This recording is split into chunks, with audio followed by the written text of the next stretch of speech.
আজকে ভিডিওতে রায়মার্টিন প্রশ্নবিদ্যা 2024-এর পঞ্চম শ্রেণীর পরিবেশ বিষয়ে তৃতীয় পর্যায়ে মূল্যায়নের যে 1 নম্বর প্রশ্ন সেটি হয়েছে অর্থাৎ Alipurduar MC William high school HS এই বিদ্যালয়ের সমস্ত প্রশ্নের উত্তরগুলি করব। তার আগে তোমরা কেউ যদি আমার চ্যানেলে নতুন হয়ে থাকো তাহলে চ্যানেলটি অবশ্যই সাবস্ক্রাইব করে নেবে। প্রথমে একেইটা আছে সঠিক উত্তরটি নির্বাচন করো। 1-এর 1 আছে পশ্চিমবঙ্গের প্রধান খনিজ সম্পদ হলো কয়লা হবে এটা। 1-এর 2 একটি লুপ্তপ্রায় মাছ হলো এটা খলসে হবে। 1-এর 3 কয়লার অনেকটা অংশই গঠিত হয় এটা কার্বন দ্বারা হবে। 1-এর 4 প্রথম কাগজ তৈরি হয় এটা চীনে হবে। 1-এর 5 সুনামি হলো একটি এটা জাপানি শব্দ হবে। 1-এর 6 চাঁদ যা চারপাশে ঘোরে সেটি হলো এটা পৃথিবী হবে। এরপরে 1-এর 7 আছে চাঁদের দক্ষিণ মেরু অঞ্চলে সফলভাবে অবতরণ সর্বপ্রথম কোন দেশ করে এটা ভারত হবে। 1-এর 8 বিশ্ব বয়স্ক দিবস পালিত হয় এটা হবে 1 অক্টোবর। এরপরে 1-এর 9 পূর্ণিমা তিথিতে এটা চন্দ্রগ্রহণ হয়। এরপরে 1-এর 10 আছে বায়ুর চাপ মাপার যন্ত্রের নাম হলো ব্যারোমিটার। এরপরে 2 আছে শূন্যস্থান পূরণ করো। 2-এর 1 আছে এটা হবে কয়লা হবে হলো জীবাশ্ম জ্বালানি। এরপর 2-2 রানীগঞ্জ এটা বর্ধমান জেলায় অবস্থিত। 2-3 এটা কয়লাকে জৈব শিলা বলা হয়। 2-4 এটা হবে ভূমিকম্প মাপার যন্ত্রের নাম সিসমোগ্রাফ। 2-5 পুকুরের জল জীবাণুমুক্ত করতে এটা হবে পটাশিয়াম পারম্যাঙ্গানেট ব্যবহার করা হয়। 2-6 পরিবেশ দূষণের ফলে এটা আবহাওয়া বদলে যাচ্ছে। এরপরে 2-7 আছে হ্যালির ধূমকেতু এটা 76 বছর অন্তর পৃথিবীর আকাশে দেখা যায়। এরপর 2-8 আছে ডাইনোসর এটা একটি বিলুপ্ত প্রাণী হবে। এরপর 2-9 এটা হবে 22শে মার্চ হবে দিনটি বিশ্ব জল দিবস হিসেবে পালিত হয়। এরপর 2-10 বাইক চালানোর সময় এটা হবে ISI মার্কা হেলমেট অবশ্য পরা উচিত। এরপরে 3-এর আছে বিবৃতিগুলি সত্য বা মিথ্যা লেখো। 3-এর 1 আছে সকল শক্তির উৎস খাদ্য এটা মিথ্যা হবে। 3-এর 2 জেনারেটর ডিজেলের দ্বারা চলে এটা সত্য। 3-এর 3 ভুটানের কাছে ঝালংয়ে একটি তাপবিদ্যুৎ কেন্দ্র আছে এটা মিথ্যা হবে। 3-এর 4 হড়পা বান একটি প্রাকৃতিক দুর্যোগ এটা সত্য হবে। 3-এর 5 সব নক্ষত্রেরই জন্ম মৃত্যু আছে এটা সত্য হবে। এরপরে 4-এর আছে বামস্তম্ভের সঙ্গে ডানস্তম্ভ মেলাও। বামস্তম্ভে 4-এর 1 আছে একটি বিষাক্ত গ্যাস এটা হবে কার্বন মনোক্সাইড হবে।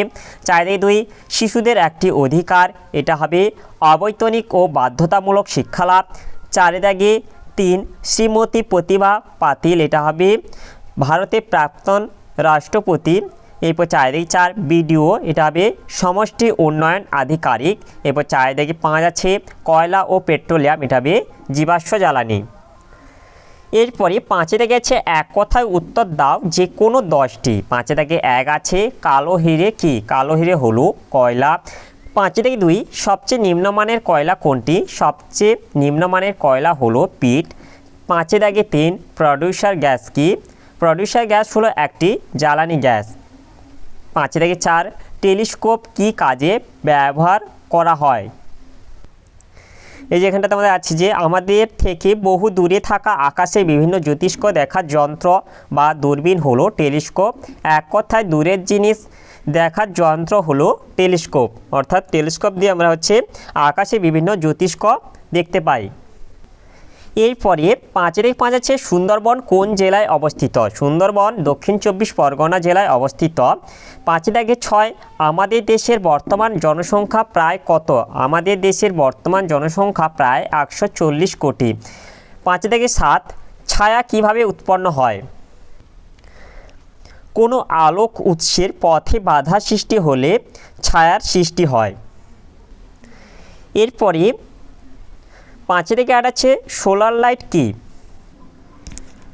সৌরশক্তি থেকে তৈরি বিদ্যুৎ দিয়ে যে লাইট জ্বালানো হয় তাকে সোলার লাইট বলে। এরপরে 5-এর 9 আছে পৃথিবীর কক্ষের আকৃতি কেমন? পৃথিবীর কক্ষের আকৃতি উপবৃত্তাকার। 5-এর 10 আছে সারাদিনে ভাটা কত সময় অন্তর হয়? সারাদিনে ভাটা 6 ঘন্টা 15 মিনিট অন্তর হয়। এরপর 5-এর 11 আছে একটি উপগ্রহের নাম দাও। একটি উপগ্রহের নাম হলো চাঁদ। যেটি হচ্ছে পৃথিবীর উপগ্রহ। এরপরে 6 দেখাচ্ছে 2-3টি বাক্যে উত্তর দাও যে কোনো 5টি। 6 থেকে এগাচ্ছে জোয়ার ভাটা কাকে বলে? চাঁদ ও সূর্যের আকর্ষণ এবং পৃথিবীর ঘূর্ণন গতির জন্য প্রতিদিন নির্দিষ্ট সময় অন্তর সমুদ্র ও নদীর জল বেড়ে যায় এবং কমে যায়। জল বেড়ে যাওয়াকে জোয়ার এবং কমে যাওয়াকে ভাটা বলে। এরপরে 6 থেকে 2 আছে বন্যার 2টি মনুষ্যসৃষ্ট কারণ লেখো। বন্যার 2টি মনুষ্যসৃষ্ট কারণ হলো, একে বৃক্ষচ্ছেদন, মানুষের অবিবেচনা প্রসূত গাছ কাটার ফলে মৃত্তিকা ক্ষয় বৃদ্ধি পায় ও ক্ষয়প্রাপ্ত মৃত্তিকা নদীগর্ভে সঞ্চিত হয়ে নদী জল ধারণ ক্ষমতা কমিয়ে দেয়, ফলে বন্যার পরিমাণ বৃদ্ধি পায়। 2 আছে নদীপথের পরিবর্তন, মানবিক চাহিদা পূরণের উদ্দেশ্যে যেমন নদী বাঁধ নির্মাণ, জলবিদ্যুৎ উৎপাদন প্রভৃতি ক্ষেত্রে নদীপথের কৃত্রিম পরিবর্তন ঘটানো হলে বন্যার পরিমাণ বৃদ্ধি পায়। এরপরে 6 থেকে 3 আছে সুনামি কি? অর্থ জাপানি শব্দ টুসুনামি, এর অর্থ বন্দর সংলগ্ন ঢেউ। টুসু মানে বন্দর, নামি অর্থাৎ হচ্ছে ঢেউ সৃষ্টি। সমুদ্র তলদেশে বিধ্বংসী ভূমিকম্পের সৃষ্টি হলে বিশালাকার সুনামির জলোচ্ছ্বাসের সৃষ্টি হয়। বৈশিষ্ট্য: 1 উপকূলের কাছে সুনামির উচ্চতা থাকে প্রায় 30 থেকে 40 মিটার। 2 সুনামির গতিবেগ থাকে 300 থেকে 1000 কিমি পার ঘন্টা। উদাহরণ: 2004 সালে ভারত মহাসাগরে সৃষ্ট সুনামিতে প্রায় কয়েক হাজার মানুষ মারা গিয়েছিল। এরপরে 6 থেকে 4 আছে জীবাশ্ম জ্বালানি কাকে বলে? জীবাশ্ম জ্বালানি উদ্ভিদ ও প্রাণীর দেহাবশেষ শিলাস্তরের মধ্যে চাপা পড়ে ভূগর্ভের তাপ ও চাপে পরিবর্তিত হলে তাকে জীবাশ্ম বলে। এই জীবাশ্ম সৃষ্টির সময় জীব দেহাবশেষ ভূ অভ্যন্তরের চাপ ও তাপে এবং রাসায়নিক বিক্রিয়ায় পরিবর্তিত হয়ে যখন জ্বালানি খনিজে পরিণত হয় তখন তাকে জীবাশ্ম জ্বালানি বলে, যেমন কয়লা, খনিজ তেল, প্রাকৃতিক গ্যাস। এরপরে 6 দিয়ে পাওয়া যাচ্ছে পেট্রোলিয়াম থেকে কি কি পাওয়া যায়? এই যে পেট্রোলিয়ামের 4টি উপজাত দ্রব্য হলো পেট্রোল, ডিজেল, কেরোসিন ও ভেসলিন। এরপরে 6 থেকে 6 আছে চন্দ্রগ্রহণের একটি চিত্র অঙ্কন করো। এই যে তোমাদের চন্দ্রগ্রহণের চিত্রটি এঁকে দেখানো আছে, তোমরা একটু এটা দেখে নাও।